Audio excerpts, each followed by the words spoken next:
नमस्कार मित्रांनो, मी अमर स्पर्धा मित्र चॅनलमध्ये आपलं स्वागत करतो। मित्रांनो, आज या व्हिडिओमध्ये आपण पाहणार आहोत कारागृह विभाग भरती अंतर्गत होणाऱ्या परीक्षेचा इंग्लिश ग्रामरचा अतिसंभाव्य प्रश्नसंच दुसरा। मित्रांनो, सगळे प्रश्न PYQ TCS पॅटर्नचे आहेत म्हणून नक्कीच तुम्हाला याचा उपयोग तुम्हाला परीक्षेमध्ये होणार आहे। चला तर मित्रांनो, आपल्या व्हिडिओला सुरुवात करूया। आपण पाहूया पहिला प्रश्न। Select the option that can be used as one word substitute for the underlined group of words। आता मित्रांनो, वन वर्ड सबस्टिट्यूटचा प्रश्न आहे। काय वन वर्ड सबस्टिट्यूटचा प्रश्न आहे? वाचूया पूर्ण आपण sentence. My sister is doing BA honours in the subject which is related to the study of human mind.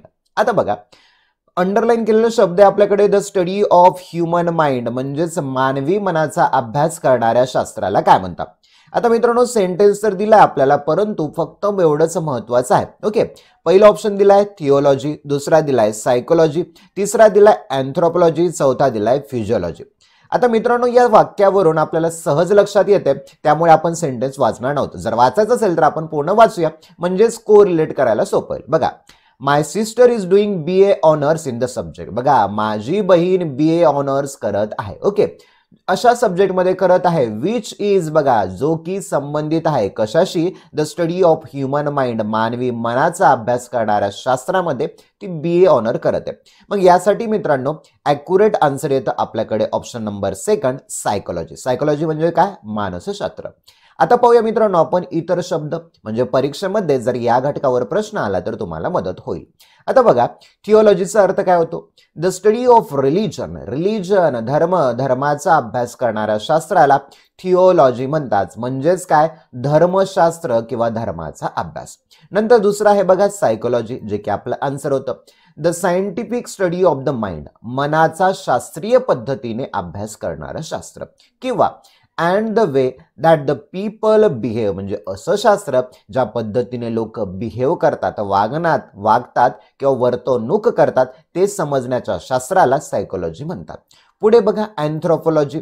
अँथ्रोपोलॉजीचा अर्थ बघा the study of human race, its culture and society and its physical development. बघा, the study of human race, study अभ्यास करणं, human race, रेसचा अर्थ होतो वंश, माणसाचा वंश कसा तयार झाला याचा अभ्यास करणारं शास्त्र, त्यांचं कल्चर म्हणजे मानवाची संस्कृती, आणि सोसायटी म्हणजे समाज, मानवी समाज आणि संस्कृती आणि मानवाचं वंश यांची फिजिकल डेव्हलपमेंट, यांची शारीरिक विकास कसं झालं या शास्त्राला अँथ्रोपोलॉजी असं म्हणतात, म्हणजेच मानव वंशशास्त्र म्हणतात। आता पुढचं आहे बघा फिजिओलॉजी। ओके, तर फिजिओलॉजीचा अर्थ बघा physiology is the study of how the human body works, मानवी शरीर कसं काम करतं हे जे समजण्याचं शास्त्र असतं त्याला फिजिओलॉजी म्हणतात, म्हणजे शरीर विज्ञान शास्त्र। मित्रांनो, शरीराच्या प्रत्येक वयाचं वेगवेगळं काम आहे, जसं की कान, नाक, डोळे, प्रत्येकाचं वेगळं काम आहे, हे संपूर्ण समजण्याच्या शास्त्राला फिजिओलॉजी असं म्हणतात, शरीर विज्ञान शास्त्र। ओके, आता पुढचा प्रश्न बघा मित्रांनो, The following sentence has been divided into parts. Okay, one of them may contain error. Select the part of the contains the error from the given option. Okay, if you don't find an error, mark no error as your answer. प्रश्न काय म्हणायला आहे, खाली तुम्हाला एक sequence दिलाय, त्या सिक्वेन्सला तुम्हाला डिवाइड केलेलं आहे, विभागलं गेलेलं आहे, आणि त्यांच्यामध्ये असं कुठला तरी पार्ट आहे ज्याच्यामध्ये एरर आहे, आणि असा ज्या पार्टमध्ये एरर नाहीयेच तर तुम्ही त्या नो एरर ऑप्शनला क्लिक करू शकता। वाचूया आपण sentence. The science project submit by one of my students who won the first prize. आता बघा काय म्हणतो, the science project submit by one of my students who won the prize. आता मित्रांनो, यामध्ये तुम्हाला समजून घ्यायचंय की बाबा टेन्स कुठला आहे, टेन्स नुसार तो बदलू शकतो। आता इतर बघा who won the prize, येथे क्रियापदाचं दुसरं रूप आहे, म्हणजे सिंपल पास्टची रचना आहे। आता सिंपल पास्टची रचना आहे, इथे बाय सुद्धा आलेलं आहे। मग मित्रांनो, बाय कोणत्या वाक्यात वापरतात बरं? ज्या वेळेला पॅसिव्ह वॉइसचं वाक्य असेल तेव्हा बायचा वापर करतात। बघा, आता पहिलं ऑप्शन दिलाय नो एरर, कोणतीच चूक नाही। दुसरं दिलंय the science project submit by. आता मित्रांनो, पॅसिव्ह वॉइस वाक्य असल्यावर कसं होईल? The project was submitted by असं होईल, म्हणून इथे आपल्याला 2 नंबर याच्यामध्ये एरर आहे। आता बघा, या वाक्याला दुरुस्त केलं तर कसं येईल बरं?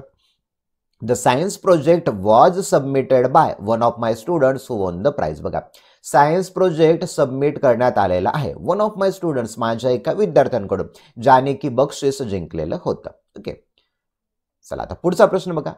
In the following question, out of the given 4 alternatives, select the alternative which best expresses the meaning of the idiom phrase. Idiom आणि फ्रेजचा मिनिंग सांगायचा. बघा, होल 9 यार्ड्स ही इडियम आहे, फ्रेज आहे. बऱ्याच वेळा परीक्षेमध्ये टीसीएसने विचारलेले आहेत. बघा, पहिला ऑप्शन दिलाय अंडर कंट्रोल सिच्युएशन, परिस्थिती नियंत्रणात खाली असणं. दुसरं एव्हरीथिंग पॉसिबल, सर्व काही गोष्ट करणं ती शक्य असणं. तिसरं म्हणतो वर्क ऑर स्टडी हार्ड, तुमचं काम असेल, अभ्यास असेल, हार्ड करणं, मेहनत घेऊन करणं. पुढचं आहे बिटवीन टू डेंजर्स, म्हणजे दोन धोक्यांच्या मध्ये. तर मित्रांनो, होल 9 यार्ड्स याचा ॲक्युरेट आन्सर येतो आपल्याकडे option number second, everything possible, सर्व काही करणं शक्य असेल त्यावेळेला आपण म्हणायचं होल 9 यार्ड्स. क्लिअर आहे. आता बघा एक एक्झाम्पल, म्हणजे जास्त कळेल तुम्हाला. कोणताही जो वर्ड असतो ना त्याला एक्झाम्पल मध्ये समजून घ्या, म्हणजे जास्त दीर्घकाळापर्यंत तुमच्या तो लक्षात राहील. आता बघा, we are going to hike there, sleep outside, cook our food on the camp fire, the whole 9 yards. आता मित्रांनो एक्झाम्पल दिलंय, कुठेतरी आपण सहलीला जात आहोत. म्हणजेच बघा, we are going to hike there, hike म्हणजे पर्वतावरती चढणे, आपण पर्वतावरती चढायला जातो. टूरला गेलात, पर्वताला चढतो. स्लीप आउटसाइड, टेंट टाकून त्या पर्वतावरती आपण बाहेर झोपतोय सुद्धा. ओके. पुढचं cook our food on the camp fire, त्या कॅम्पमध्ये जो फायर केलेला असेल किंवा जो जाळ लावलेला असेल, शेकोटी पेटवली असेल, त्यावरती आपण आपलं अन्न सुद्धा बनवतोय. म्हणजेच काय, तेथे होल 9 यार्ड्स, ते सर्व काही करणं शक्य आहे. याला आपण होल 9 यार्ड्स म्हणतो, एव्हरीथिंग पॉसिबल. क्लिअर आहे. चला आता पुढचा बघा, select the most appropriate option to complete the following sentence. आता मित्रांनो फिल इन द ब्लँकचा प्रश्न आहे, वाचूया काय म्हणतो. अ carpenter with years of experience was ready. पहिला ऑप्शन दिलाय रिटायरिंग, दुसरा दिलाय रिटायरमेंट, तिसरा दिलाय टू रिटायर, चौथा दिलाय रिटायर. आता मित्रांनो या ऑप्शन मध्ये आपण बघूया कोणता ऑप्शन निग्लेक्ट होऊ शकतो का. आता पाहता क्षणी तुम्हाला असं वाटेल बाबा की वॉज आलेला आहे, म्हणजे पास्ट कंटिन्युअस पाहिजे असेल, subject plus was were plus वर प्लस आयएनजी. परंतु जर तुम्ही ते पास्ट कंटिन्युअस रिटायरिंग घेतला तर अर्थ समजत नाहीये. मित्रांनो अशा प्रकारचे सेंटेन्स समजण्यासाठी तुमचं इंग्रजी वाचन वाढणं महत्त्वाचं आहे. न्यूजपेपर वाचा, स्टोरी बघा, किंवा तुमच्याकडे जे काही इंग्लिशचं साहित्य असेल, मॅगझिन असेल, कुणाकडे एखादी नोवेल असेल, वाचत राहा, म्हणजे अशा प्रकारचे सेंटेन्स तुम्हाला जमतील. आता बघा, कार्पेंटरला बऱ्याच वर्षाचा अनुभव आहे आणि वॉज रेडी रिटायरिंग, रिटायरिंगला तयार होत आहे, असं कुठे क्रिया होती का? नाही, पास्ट कंटिन्युअस होत नाही, म्हणजे हा चुकलाय तुमचा. दुसरं बघा, रिटायरमेंट येतं का? वॉज रेडी रिटायरमेंट, नाही, चुकलं. To retire, correct. मित्रांनो टू रिटायर हे बरोबर येतं. इथे ॲक्युरेट इन्फिनिटिव्ह पाहिजे आहे. ओके. आता बघा इन्फिनिटिव्हची गरज आहे. टू रिटायर याला इन्फिनिटिव्ह म्हणा. टू नंतर जेव्हा जेव्हा V1 येतं ना त्याला इन्फिनिटिव्ह असं म्हणायचं. आता बघा, carpenter with years of experience was ready to retire. कार्पेंटरला बऱ्याच वर्षाचा अनुभव आहे आणि आता तो रिटायर होण्यासाठी तयार झालेला होता. ओके. Option 3 correct. पुढचं बघा, select the most appropriate antonym of the given word or underline. मित्रांनो अँटोनिम विरुद्धार्थी शब्द शोधायचा. आता इन्सेप्शन वर्ड दिला, यासाठी 4 ऑप्शन दिलेत. पहिला दिलाय टर्मिनेशन, दुसरा दिलाय रिग्रेशन, तिसरा दिलाय लॉन्च, चौथा दिलाय बिगिनिंग. आता मित्रांनो एक थोडीशी ट्रिक देतो तुम्हाला. इन्सेप्शनचा अर्थ होतो एखादी गोष्टीला सुरुवात करणं. ओके, सुरुवात करणं, प्रारंभ करणं, याला इन्सेप्शन म्हणतो. मग अशी काहीतरी गोष्ट शोधा ज्याचा शेवट होणं, अंत होणं, तो तुमचा अँटोनिम होईल. तर मित्रांनो यासाठी एकच ऑप्शन आहे, टर्मिनेशन. आता बघा, तुम्ही जर LIC पॉलिसी असेल तुमच्याकडे, तुम्ही काय म्हणता, LIC पॉलिसीची डेट संपायला आलेली आहे किंवा तिची काय, तुम्हाला ती पॉलिसीवरती क्लेम करायचं की पॉलिसी माझी आता रेडी झालेली आहे, मग टर्मिनेट झाली, संपली. एखादा व्यक्ती आहे त्याला नोकरीवरून काढत आहे तर काय करतात, त्याला टर्मिनेट करतात. मग इन्सेप्शन म्हणजे सुरुवात करायला, तर एखाद्याचा अंत करायला त्याला टर्मिनेशन म्हणायचं. आता पाहूया डिटेलमध्ये अर्थ, म्हणजे इतर परीक्षेला मदत होईल. ओके. इन्सेप्शनचा अर्थ बघा, the establishment of an organisation, institution etcetera, याला म्हणतात सुरुवात किंवा आरंभ. बघा, एस्टॅब्लिशमेंट स्थापना करणं, स्थापन करणं. ऑफ अन ऑर्गनायझेशन, ऑर्गनायझेशन म्हणजे संस्था, इन्स्टिट्यूशन म्हणजे सुद्धा संस्था. एक संस्था असेल, संघटना असेल, त्याची स्थापना करणं, सुरुवात करणं, त्याला इन्सेप्शन म्हणतात. आता एखाद्या गोष्टीचा शेवट करणं याला म्हणतात टर्मिनेशन. बघा, the act of ending something, एखाद्या गोष्टीचा शेवट करणं, अंत करणं, त्याला टर्मिनेशन म्हणतात.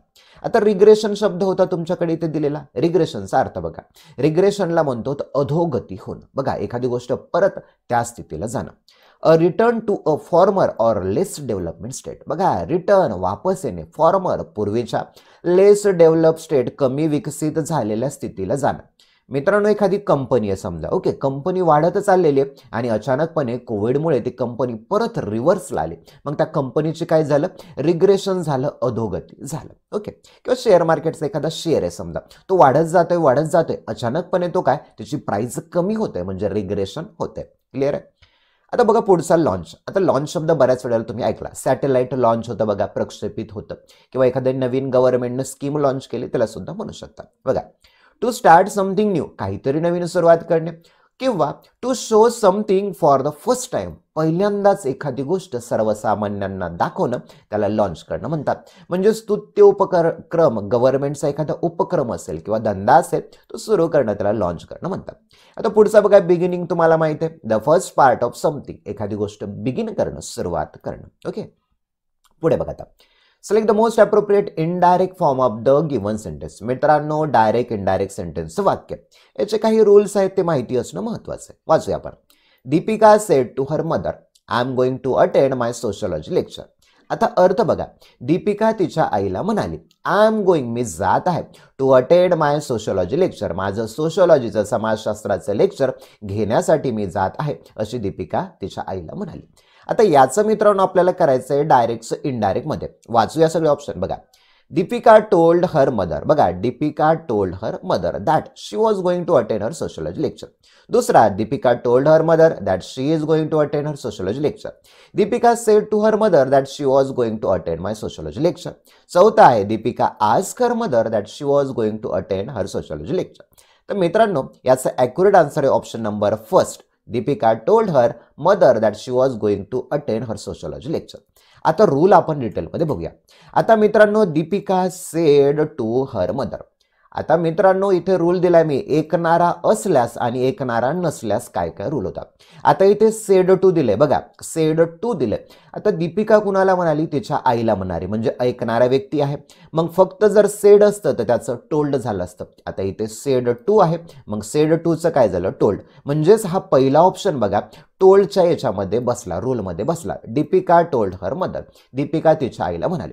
आता इथे मित्रांनो, हा डबल इन्व्हर्टेड कॉमामध्ये जे वाक्य वेगळं केलेलं आहे, ते वाक्य जोडण्यासाठी कंजक्शन म्हणून तुम्हाला इनडायरेक्ट स्पीचमध्ये दॅट कंजक्शन वापरावं लागतं. म्हणून इथे दॅट वापरला. बघा, Deepika told her mother that. Okay, आता पुढचं बघा, पुढचं महत्वाचं काय, वाक्यामध्ये डायरेक्ट इनडायरेक्ट पेक्षा जो टेन्स असेल ना, त्याची तुम्हाला बदल करावा लागतं.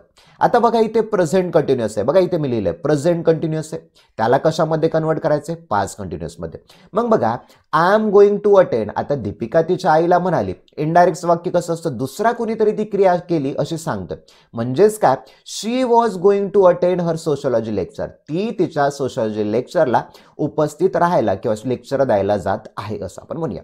बघा, इथे आय एमचं कन्वर्ट काय लिहिलंय मी, इथे शी वॉज, कारण काय, तिच्याबद्दल माहिती सांगतोय, म्हणून प्रेझेंटचं काय झालं, शी वॉज झालं. ओके, आता पुढे इथं माय सोशलॉजी लेक्चर आपण स्वतः देतो का, नाही, ती लेक्चर देत आहे, म्हणून हर झालं. म्हणून बघा, दुसरा रूल, मायचं काय झालं, हर झालं.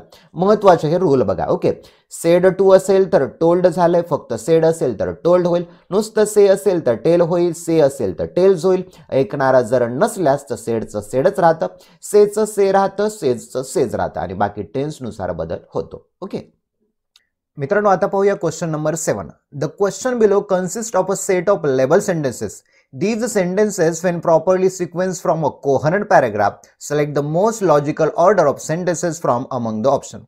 आता मित्रांनो, तुम्ही पाहू शकता, आता येथे बघा आपल्याला काय दिलेलं आहे, तर एक सिक्वेन्स दिलेला आहे. हा सिक्वेन्सची अदला बदल केलेली आहे. तुम्ही पाहू शकता इथे लेबल सेंटेन्स, लेबल म्हणजेच काय, तर PQR हे लेबल दिलेले आहेत. आणि हा जो पॅराग्राफ आहे ना, तो तुम्हाला प्रॉपरली सिक्वेन्सनुसार, लॉजिकल ऑर्डरनुसार लावायचा.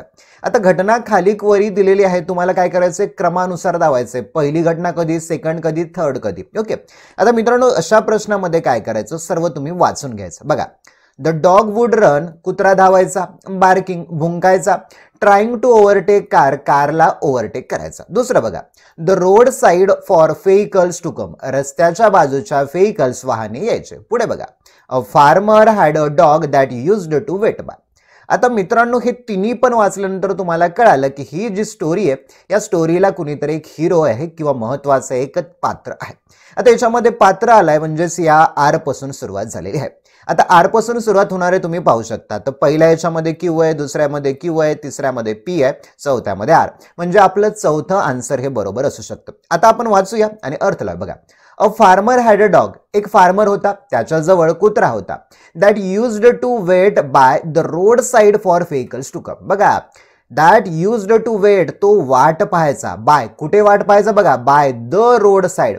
मित्रांनो अशा वाक्यामध्ये कोरिलेट करणारे, संबंध जोडणारे शब्द शोधायचे. आता बाय हा शब्द संबंध जोडणार आहे. मग बाय काय सांगतोय तर रस्त्याच्या जवळ असं म्हणतो. ओके, आता बघा पूर्ण वाचूया. A farmer had a dog. त्या शेतकऱ्याकडे जवळ एक कुत्रा होता. That used to wait by, तो वाट पाहायचा. कशासाठी? तर road side for vehicles to come. रस्त्याच्या बाजूला जेवढ्या काही व्हेकल्स यायच्या, वाहने यायचे, त्यांची तो वाट पाहायचा. कशासाठी पाहायचा? बघा पी मध्ये आन्सर दिले. The dog would run. त्या वाहने आले की कुत्रा रन करायचा, धावायचा. बार्किंग म्हणजेच काय? भुंकायचा. And trying to overtake car. आणि त्या कारला ओव्हरटेक करायचा प्रयत्न करतात. तर मित्रांनो अशा अनुषंगाने आपलं ऑप्शन नंबर 4 हे बरोबर आलेलं आहे. आता सिक्वेन्स बघा इथे मी व्यवस्थित लावलेला आहे आणि या क्रमानुसार तुम्ही त्या शब्दाला समजण्याचा प्रयत्न करा. तुमची इंग्रजी वाढवा, तुमचं वाचन वाढवा, आपोआपच अशा प्रकारचे प्रश्न तुम्हाला सोडवता येतील. पुढचा प्रश्न बघा. Choose the appropriate question tag from the following to fill in the blank. Question टॅगचा प्रश्न आहे. मित्रांनो टीसीएस पॅटर्न मध्ये बऱ्याच वेळा तलाठी परीक्षा झाली किंवा इतर पीसीएमसी झाले, त्यामध्ये क्वेश्चन टॅगवर प्रश्न विचारले. बघूया. I am worried about what he says. बघा, आय एम वरीड, मला चिंता आहे. Okay, about what he says, तो काय म्हणतो. आता क्वेश्चन टॅग मध्ये महत्वाचा रूल काय मित्रांनो? ओके, वाक्य जर होकारार्थी असेल तर नकारार्थी करा, नकारार्थी असेल तर होकारार्थी करा. आणि जो मॉडेल ऑक्झिलरी दिलेला आहे म्हणजेच am, is, are, was, were, can, could, shall, should, will, would, may, must, might, do, does, did, have, has, had, हे जेवढे काही दिलेले असेल ना यांचं तुम्हाला क्वेश्चन टॅग करताना वाक्य जर पॉझिटिव्ह असेल तर नकारार्थी करायचं. इजचं काय होईल? इजंट होईल. आरचं काय होईल? आरंट होईल. आणि जो करता दिलेला असेल तो करता जशाला तसा घ्यायचा. आता बघा इथे काय दिलं? I am worried about what he says. आता या वाक्यात तुम्हाला कळालं की बाबा एम हा मॉडेल ऑक्झिलरी आहे. मग क्वेश्चन टॅग करताना एमचं निगेटिव्ह काय होतं? तर ऑप्शन मध्ये बघा आपल्याला एक दिले जो आहे आरंट. तर एमचं क्वेश्चन टॅग करताना आरंट होतं आणि सब्जेक्ट हा जर पर्सनल प्रोनाउन पैकी असेल तर तो जशाला तसा येतो. म्हणून बघा आरंट आय लिहिलेला आहे आणि जो की आपलं करेक्ट आन्सर आहे. ओके, ऑप्शन नंबर 2 आपलं करेक्ट आन्सर आहे. पुढचं बघा. A sentence with an underlined phrasal verb is given below. Out of the 4 options, choose the one which can be substituted for the given phrasal verb. आता मित्रांनो या वाक्यामध्ये underline केलेली phrasal verb आहे, अधोरेखित केलेला फ्रेझल वर्ब दिला. आता याचा तुम्हाला मीनिंग सांगायचा जो की ऑप्शन मध्ये दिला. मित्रांनो अशा प्रश्नामध्ये काय करायचं? जे वाक्य दिले ते पूर्ण वाचून घ्यायचं आणि मग वाक्यानुसार अर्थ काय होतं त्याचा थोडासा संबंध लावायचा, विचार करायचा आणि मग प्रश्नांच्या ऑप्शनकडे वळायचं. वाचूया. My boss ask me to account for the failure of my team in achieving the annual sales target. आता बघा, माय बॉस आस्क मी, माझ्या बॉसने मला विचारलं. ओके, काय विचारलं बघा? The failure of my team, माझ्या टीमचं अपयश. ओके, इन अचिव्हिंग मिळवण्यासाठी the annual sales target. Annual म्हणजेच काय तर वार्षिक. ओके, जे वार्षिक सेल्स टार्गेट होतं ते टार्गेट पूर्ण करण्यामध्ये माझी टीम अपयशी झाली. याचं माझ्या बॉसने अकाउंट फॉर विचारलं. मग यावरून वाटतं अकाउंट फॉरवरून काय तर बाबा उत्तर विचारले की बाबा तुमची टीम का अपयशी झाली. पहिला ऑप्शन बघा फाईट फॉर, भांडला. आता फाईट करेल का तो बॉस? नाही ना. दुसरा आन्सर फॉर विचारले त्यांनी, कारण विचारलं, म्हणजे हेच तुमचं आन्सर येऊ शकतं. पुढचं बघा ड्रीम फॉर. आता ड्रीम तर कट होण्यासारखं आहे, स्वप्न पाहिल का तो? नाही. दुसरं अटॅक फॉर. आता तो बॉस काय प्राणी आहे का अटॅक करायला? नाही. म्हणजे सी आणि डी दोन्ही चुकलेत, पहिलं तर रॉंग ठरलंय, उरला फक्त बी ऑप्शन आन्सर फॉर. मग अकाउंट फॉरचा अर्थ होतो एखाद्या गोष्टीचं आन्सर देणं, उत्तर देणं. ओके, पुढे बघा. आता select the most appropriate antonym. आता मित्रांनो अँटोनिम विरुद्धार्थी शब्द. मित्रांनो असे बऱ्याच वेळा प्रश्न विचारलेत बरं, म्हणजे फिल इन द ब्लँक द्यायले, तिथे ब्रॅकेटमध्ये एक शब्द द्यायलेत आणि त्या शब्दाचा तुम्हाला विरुद्धार्थी शब्द शोधायचा. वाचूया. Surrounded by so much negligence the chimpanzees grew very close to her caretakers. आता बघा, सराउंडेड बाय, सभोवताली असलेलं, सो मच, जास्त प्रमाणात. निग्लिजन्स केलंय, निग्लिजन्स म्हणजेच काय तर दुर्लक्ष केलेलं आहे, दुर्लक्षित केलेलं आहे. कुणाचं दुर्लक्ष केलं? चिंपांजीचं. Chimpanzees grew very close to her caretaker. जे केअरटेकर होते, काळजी वाहक जे होते, त्यांनी चिंपांजीकडे दुर्लक्ष केलं, त्यामुळे तो त्याच्या जवळ गेला, व्हेरी क्लोज गेला असं आपण त्याला म्हणतो. मग निग्लिजन्स म्हणजे दुर्लक्ष करणे, तर असा ऑप्शन शोधा जो एखाद्या गोष्टीकडे लक्ष द्यावं, त्याची काळजी घ्यावं असं सांगतो. आता पहिला दिलाय अपिअरन्स. अपिअरन्स म्हणजेच काय? एखादी गोष्ट दिसणे. दुसरा दिलाय अटेन्शन. अटेन्शन म्हणजेच लक्ष देणे. मग निग्लिजन्स म्हणजे दुर्लक्ष करणे, तर अटेन्शन त्याचं ॲक्युरेट का नाही येणार बरं? म्हणजे अटेन्शन योग्य उत्तर असू शकतं. तरी पण आपण पुढचं वाचूया. असेसमेंट म्हणजे एखाद्या गोष्टीचं मोजमाप करणं. ॲम्बिशन म्हणजेच काय तर महत्वाकांक्षा. तर मित्रांनो, या निग्लिजन्स दुर्लक्ष करणे याच्यासाठी ॲक्युरेट अपोजिट येतं अटेन्शन, लक्ष देणं. आता शब्दांचं आपण डिटेलमध्ये थोडंसं इंग्लिशमध्ये पाहूया, म्हणजे तुम्हाला शब्द आणखी जास्त प्रमाणात लक्षात राहील आणि इतर परीक्षेला मदत होईल. बघा अपिअरन्सचा, the way a person or thing looks. बघा, तो व्यक्ती किंवा ती वस्तू लुक्स कशी दिसते किंवा सीम्स टू अदर पीपल किंवा इतरांच्या प्रती ती कशी वाटते, त्याचा अपिअरन्स काय, त्याचा देखावा काय, पेहराव काय असं आपण त्याला म्हणतो. ओके, पुढे बघा अटेन्शन, लक्ष देणं. The act or state of applying the mind to something. एखाद्या गोष्टीकडे तुमचं मन लावणं, माइंड लावणं, त्याला म्हणूया लक्ष देणं. पुढे असेसमेंट. असेसमेंट म्हणजेच काय? एखाद्या गोष्टीचं मोजमाप करणं, मूल्य निर्धारण करणं. इंग्लिशमध्ये डेफिनेशन बघा, द ऍक्ट ऑफ जजिंग. जज करणं, जज करण्याची कृती म्हणजेच काय? योग्य आहे की अयोग्य. Or assessing a person or situation or event. एखादा व्यक्ती असेल, बघा, पर्सन व्यक्ती असेल, सिच्युएशन परिस्थिती असेल, इव्हेंट प्रसंग असेल, याचं असेस करणं, मोजमाप करणं, याला असेसमेंट म्हणायचं. ॲम्बिशनचा अर्थ बघा, महत्वाकांक्षा. A strong wish to achieve something. एखादी गोष्ट अचीव करण्याची, मिळवण्याची तीव्र इच्छा असणं, त्याला ॲम्बिशन म्हणतात, महत्वाकांक्षी म्हणतात. पुढे बघा आता, select the sentence in which the correct preposition has been used. आता मित्रांनो, 4 वाक्य दिलेत, या वाक्यामध्ये प्रिपोजिशन करेक्ट कोणचं वापरले तुम्हाला शोधायचं. पहिलं वाचूया. The striking students prevented the other students with attending the class. या वाक्यामध्ये प्रिपोजिशन शब्दगव्य विथ. दुसरं वाचूया. The striking students prevented the other students from attending the classes. From preposition आहे. तिसरं वाचूया. The striking student prevented the other students by attending the classes. हे preposition. चौथं, the striking students prevented the other students against attending the class. आता मित्रांनो, याचं accurate answer येतो option number second, from. Okay, from correct येतं. आता मित्रांनो, असे प्रश्न असतील ना, तुमचे वाचन वाढवायचं, म्हणजे अंडरस्टँडिंग वरचे तुम्हाला किती समजते. पॅटर्न कसा आहे माहिती का परीक्षेचा? बाबा, तुम्हाला इंग्लिश किती समजते, तुमचं ग्रामर किती पक्क आहे हे नाही, तर तुम्हाला इंग्रजी किती प्रमाणात समजते हे चेक करतात. वाचूया आपण बघा. The striking students prevented. Strike म्हणजेच काय? तर संप करणारे मुलं. The striking student prevented. Prevented म्हणजे रोखलं, थांबवलं. स्ट्रायकिंग करणाऱ्या विद्यार्थ्यांनी अदर स्टुडंटला, इतर विद्यार्थ्यांना रोखलं. From attending the class. क्लासला अटेंड करण्यासाठी, उपस्थित करण्यापासून. बघा, क्लासला उपस्थित करण्यापासून त्या स्ट्राईक करणाऱ्या, संप करणाऱ्या मुलांनी इतर मुलांना प्रिव्हेंट केलं, रोखलं. या अनुषंगाने फ्रॉम हे करेक्ट प्रिपोजिशन बसायला. क्लिअर आहे? पुढे बघा. In the following question, a sentence has been given a blank to be filled with an appropriate article. Select the most appropriate answer to complete the sentence. Article तुम्हाला find out करायचं. बघा आता, dash food you cooked yesterday was very delicious. तू जे काल food बनवलं, बघा, तू जे काल फूड बनवलं ते कसं होतं? डिलिशियस होतं, चविष्ट होतं. आता पहिलं दिलाय तुमच्याकडे नो आर्टिकल. आर्टिकलची गरज नाही. दुसरा म्हणतो ए बसतो. तिसरा म्हणतो द बसायला. चौथा म्हणतो ॲन बसायला. आता मित्रांनो, फूड याला महत्व प्राप्त झालेलं आहे. मग ज्या गोष्टीला महत्व प्राप्त होतं त्याच्या समोर तुम्हाला द हे डेफिनेट आर्टिकल वापरावं लागतं. आता महत्व कसं प्राप्त झालंय बघा ना. The food you cooked yesterday. जे फूड, जे अन्न काल तू बनवलं ते डिलिशियस होतं, चविष्ट होतं.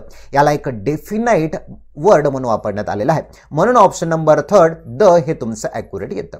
आता पुढचा बघा महत्वाचा. And the following question out of the given 4 alternative select the one which is similar in meaning to the given underline word. मित्रांनो, सिमिलर वर्ड तुम्हाला फाइंड आउट करायचा, समानार्थी शब्द. बघा, an attempt is being made to entice otters back to the river. Attempt म्हणजेच प्रयत्न. Attempt is being made, प्रयत्न करण्यात आलेले आहेत. ओके. To entice otters. आता हा ऑटर्स मित्रांनो आपल्या माशामधले जसे आपण काय म्हणूया पाण्यामधले जसे मासे असतात ना त्या प्रकारचा प्राणी. मग या प्राण्याला या ऑटरला नदीमध्ये बॅक करण्यासाठी त्याला एंटाईस केलं. मग एंटाईस म्हणजेच काय, त्याला आकर्षण करणं, त्याला भुरळ पाडणं किंवा तू या पाण्याच्या जलसाठ्यामध्ये परत वापस ये, त्यासाठी काहीतरी कृती करण्यात आली असं आपण त्याला म्हणतो. मग एंटाईससाठी एखादी गोष्टीमध्ये भुरळ पाडणे, मोहन टाकणं, त्याला आकर्षण करणं, यासाठी काय येतं, सिमिलर शोधायचं आपल्याला समानार्थी. पहिला बघा एंट्रॅप, ट्रॅपमध्ये पकडणं. दुसरा इंटेल, तिसरा इनशू, चौथा म्हणतो इनरेज. तर मित्रांनो याचा ॲक्युरेट आन्सर आहे ऑप्शन नंबर फर्स्ट, इंट्रॅप. आता बघा बाकी शब्दांचे अर्थ. इंटाईसचा अर्थ बघा, to attract someone to a particular place or activity by offering something pleasant. बघा इंटाईसचं तुम्हाला सांगलं भुरळ पाडणे. बघा ना, टू अट्रॅक्ट समवन, कुणाला तरी आकर्षण करणं. कुठे, to attract someone to a particular place, एका विशिष्ट ठिकाणी एखाद्याला घेऊन जाण्यासाठी त्याला आकर्षित करणं म्हणजे एंटाईस करणं. किंवा activity by offering something pleasant, किंवा अशी क्रिया त्या व्यक्तीला काहीतरी प्लीझंट, त्याला आनंददायी किंवा त्याच्या ॲडव्हान्टेजेस, त्याच्या फायद्याची गोष्ट देणं. आता प्राण्यामध्ये राहणारे पाशे त्यांना खाण्यासाठी काही काय आणलं समजा, तर ते प्राणी अर्थातच आकर्षिले जातील, इंटाईस होतील. मग यासाठी ॲक्युरेट झाला इंट्रॅप. म्हणजेच काय, to catch in or as in a trap. Catch पकडणं किंवा त्याला ट्रॅपमध्ये अडकवणं, कचाट्यात अडकवणं, म्हणजेच इंट्रॅप झाला त्याचा सिमिलर वर्ड. बाकीच्या शब्दांचे अर्थ बघा. इंटेलचा अर्थ, टू मेक समथिंग नेसेसरी. बघा एखादी गोष्ट आवश्यक आहे म्हणून ती ओढवून घेणं, परिणाम म्हणून ओढून गेलं त्याला म्हणायचं इंटेल. ओके. पुढे इन्स्यूचा अर्थ बघा, टू कम आफ्टरवर्ड. कम म्हणजेच येणे, आफ्टरवर्ड म्हणजे एखाद्या गोष्टीनंतर दुसरी गोष्ट घडणे, किंवा फॉलो इमिडिएटली. फॉलो पाठलाग करणे, इमिडिएटली तात्काळ, म्हणजे तात्काळ त्या गोष्टीच्या मागे जाणं, एखादी गोष्ट परिणाम म्हणून घडणं, त्याला इन्स्यू असं आपण म्हणतो. आता पाऊस पडला तर अर्थातच वातावरण काय होईल, थंड होईल, इन्स्यू होईल. पुढे बघा एनरेज. एनरेजचा अर्थ होतो संतप्त होणे, म्हणजे to cause someone to become very angry. असं काहीतरी कारण असणं, त्यामुळे तो माणूस अँग्री व्हायला, रागात यायला, त्याला इनरेज करणं, संतप्त करणं, रागात आणणं म्हणतात. ओके. पुढचा बघा आता. And the following question, a sentence has been given with a blank to be filled with an appropriate article. आर्टिकलचा प्रश्न आहे मित्रांनो, TCS मध्ये 2 तरी प्रश्न आर्टिकलवर विचाराल, म्हणून थोडंसं फोकस करा. Mister Naresh Goyal is the best teacher in our school. आता मित्रांनो इज दिलाय, इथे बेस्ट दिलाय. ओके. 4 ऑप्शन दिलेत. पहिला दिलाय द, दुसरा नो आर्टिकल, तिसरा दिलाय अँड, चौथा अ. मित्रांनो जेव्हा जेव्हा सुपरलेटिव्ह डिग्रीचं तुमच्याकडे फॉर्म असतो तेव्हा त्याच्या समोर 100% द हे आर्टिकल घ्यावं लागतं. आता mister missus Goyal is the best teacher in our school. आता गुड हा पीडीचा फॉर्म झाला, पॉझिटिव्ह डिग्री. कंपेरेटिव्ह मध्ये झाला बेटर आणि सुपरलेटिव्ह मध्ये झाला बेस्ट. मग हा सुपरलेटिव्ह आहे म्हणून इथे द हे आर्टिकल येतं. म्हणजेच अर्थ बघा, mister Naresh Goyal is the best teacher in our school. आमच्या शाळेमधला सर्वोत्तम असे शिक्षक कोण आहे, तर मिस्टर नरेश गोयल आहेत. म्हणून ऑप्शन 1 बरोबर आहे, द ॲक्युरेट येतं. पुढचा बघा, choose the correct question tag for the following sentence. Question टॅगचा प्रश्न आहे बघा. They have received all the books. They have received all the books. मित्रांनो क्वेश्चन टॅगचं काय म्हणलं मी तुम्हाला, वाक्य पॉझिटिव्ह असेल तर निगेटिव्ह करा, निगेटिव्ह असेल तर पॉझिटिव्ह करा. पहिल्यांदा काय तुम्हाला मॉडेल ऑक्झिलरी शोधायचे आहेत. कोणचे model auxiliary, am, is, are, was, were, can, could, shall, should, will, would, may, must, might, do, does, did, have, has, had. आता इथे हॅव आहे, मग हे हॅव पॉझिटिव्ह आहे, हॅवचं निगेटिव्ह काय होईल, हॅवंट होईल. आणि जे सर्वनाम पर्सनल प्रोनाउन मध्ये असेल, I, we, you, they, he, she, it यांच्यापैकी, तर ते जशाला तसं लिहायचं. मग हॅवंट दे त्याचं ॲक्युरेट आन्सर येतं. ओके. म्हणून ऑप्शन नंबर फर्स्ट बरोबर आहे. आता मित्रांनो या देच्या ऐवजी जर एखादं पीपल असेल, चिल्ड्रन असेल, हे प्लुरल नाउन आहे, मग त्या पीपल चिल्ड्रनच्या ऐवजी तुम्ही इथे दे घेऊ शकता. आता समजा ही हॅज रिसिव्ड असं जर असेल तर काय येईल, हॅझंट ही येईल. जर मित्रांनो हिच्या ऐवजी एखाद्या व्यक्तीचं नाव असेल सचिन, तर सचिनसाठी तुम्ही हॅझंट ही करू शकता. या सचिनच्या ऐवजी जर समजा सीता असेल, सीता फिमेल मध्ये येते म्हणून हॅझंट शी करू शकता. ओके. म्हणजे त्या वाक्यानुसार थोडंसं बदल होऊ शकतात. ओके. आता पुढचा प्रश्न बघा. The question below consist of a set of label sentence. Label sentence दिलेत. Sentence 1 is fixed, after which these sentences, when properly sequenced from a coherent paragraph, select the most logical order of sentences from among the options. आता मित्रांनो काय म्हणतात, label sentence दिलेत बघा, PQR हे label दिलेले आहेत आणि यांच्यापैकी सेंटेन्स 1 इज फिक्स. पहिलं वाक्य आहे ना, म्हणजे सुरुवात जिथून व्हायली ते फिक्स आहे. वाचूया पहिलं वाक्य. वन्स अपॉन अ टाइम, एकेकाळी. There was a monk, monk म्हणजेच कोण, धर्मगुरू. तेथे एक धर्मगुरू होते. In the range of Himalayas, हिमालयाच्या रेंज, रेंज म्हणजे पर्वतरांगा, हिमालयाच्या पर्वतरांगामध्ये एकेकाळी एक मंक होते, साधू होते. आता इथून पुढची स्टोरी आपल्याला जॉईंट करायची. वाचूया, सगळे वाचूया आणि मग कसा कोरिलेट करायचं बघूया. The moment he was about to enter the फिजिट, द मोमेंट त्या क्षणाला, he was about to, about टूचा अर्थ होतो च्या आसपास. बघा, he was about to enter the river, त्या नदीमध्ये एंटर करणे, प्रवेश करण्याच्या आसपास ते होते. ही नोटीस, त्यांनी नोटीस केलं, पाहिलं, लक्ष गेलं कशाकडे, scorpion there. He notice a scorpion देर, त्यांनी लक्ष दिलं की त्या नदीमध्ये एक स्कॉर्पियन होता. पुढे बघा. One morning on a sunny day, एकेच दिवशी म्हणजे एका सकाळी, सनी डे म्हणजेच काय तर उन्हाळ्याच्या दिवसामध्ये, he came across a shallow river, ते एका शालो रिव्हर. आता शालो म्हणजेच कशी, तर अशी नदी मित्रांनो जी नदी जास्त खोल नाहीये, म्हणजे त्यातून तुम्ही समोर आरपार करू शकता, उथळ असं आपण त्याला म्हणतो. आता इथे एका उन्हाळ्याच्या दिवसामध्ये सनी डे मध्ये ते एका नदीला क्रॉस करत होते. पुढे बघा. Which he had to cross to move further, जी की त्यांना पुढे जाण्यासाठी मदत करणार होती. आता मित्रांनो या सिक्वेन्सनुसार तुम्हाला बघा, वन्स अपॉन अ टाइम, एकेकाळी तेथे एक मंक होते, ते की हिमालयाच्या रेंजमध्ये राहायचं, म्हणजे मंक विषयी माहिती दिलेली आहे.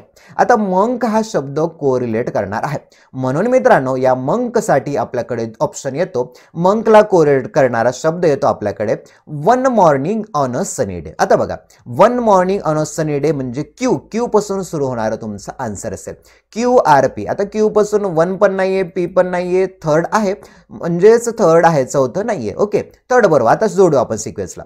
वन्स अपॉन अ टाइम, एकेकाळी तेथे एक मंक होते, धर्मगुरू होते हिमालयाच्या पर्वतरांगांमध्ये. ओके.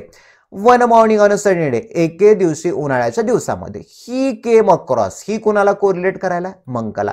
ही केम अक्रॉस शालो रिव्हर, एका उथळ नदीला ते पार करत होते.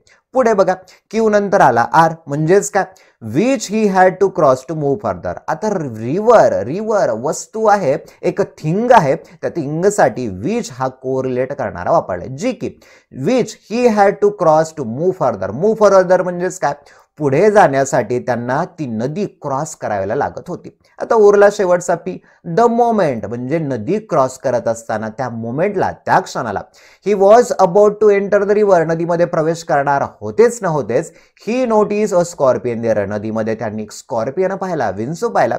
मग ऑप्शन नंबर थर्ड हा तुमचा बरोबर आहे.